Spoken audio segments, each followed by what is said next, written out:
Hello, my name is Pilar Candelas, and I am going to be with you in section 2, corresponding to simple harmonic motion. In it, we are going to define first of all this type of motion. Then we will do a kinematic study. In lesson 8, we will do the dynamic study, and we will find out what kind of force causes the simple harmonic motion. In lesson 9, we will see the damped simple harmonic motion. And finally, our star lesson, the one that is in all the sections, which is none other than applying what we have learned. Today I will talk about Galileo Galilei, because you will see that it is very related to the simple harmonic motion. We will define a little more rigorously, mathematically, the simple harmonic motion, and we will see different examples of everyday life where this type of movement appears. As I was saying, Galileo Galilei was an astronomer, philosopher, engineer, mathematician, and physicist who was born at the end of the 16th century. Legend has it that in 1581, Galileo, who was then just 18 years old, was studying at the University of Pisa and was in a cathedral. That day, when an assistant pulled a chandelier hanging from the ceiling to one side so he could light it.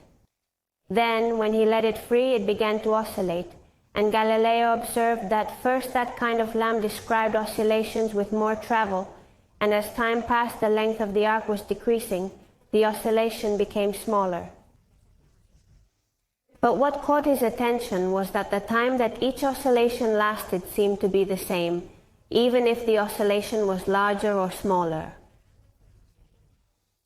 So, since he was then a medical student, what he did was to time the duration of each oscillation with his own pulse beats. And found that, to his amazement, the duration of each cycle was constant. Anyone would have said that a pendulum would have to take longer to travel in larger arcs than in smaller oscillations. Well, the explanation for this phenomenon and the study of motions like the pendulum is what we are going to see in this section on simple harmonic motion. But the motion of the pendulum is not the only simple harmonic motion. Here we can see 4 animations. The first one shows a mass suspended from a spring, oscillating in the absence of friction. Then we see the simple pendulum, then the Torsian pendulum, and a cylinder immersed in water. In all 4 cases, a simple harmonic motion is present.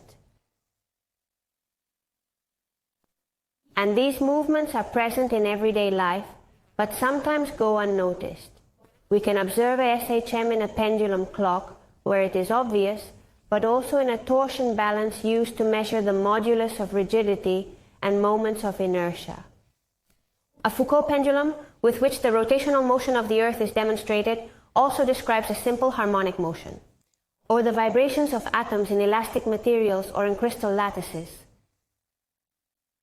The motion that each of the points of a guitar string makes when it vibrates is also a simple harmonic motion. Other examples are a swing like this one, or any mass spring system, or the oscillations of alternating current. Understanding simple harmonic motion will even help us to understand the propagation of electromagnetic waves. As we have seen well, we are going to focus on the motion of a spring, which is the best known.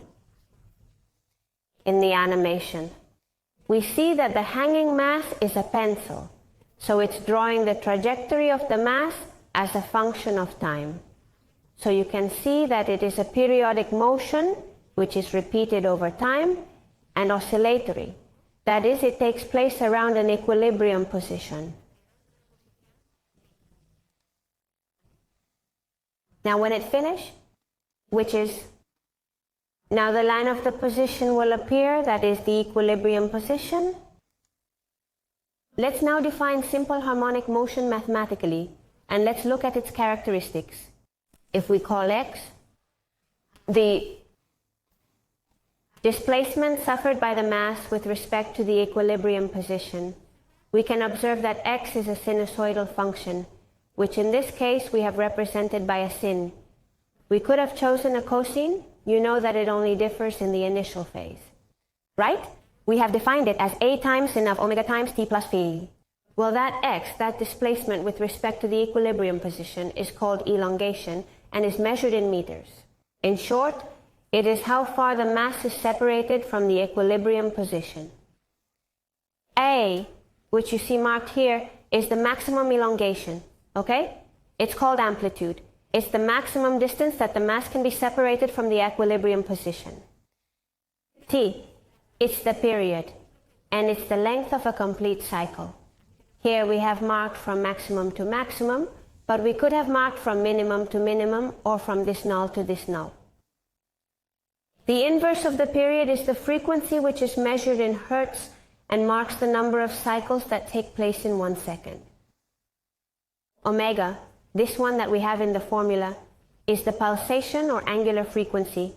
It is measured in radians per second and is 2 pi times the frequency that we have just defined. And finally, we have this initial phase that we can measure in degrees or in radians. So that's all. We already know a little of the history of Galileo Galilei and his pendulum.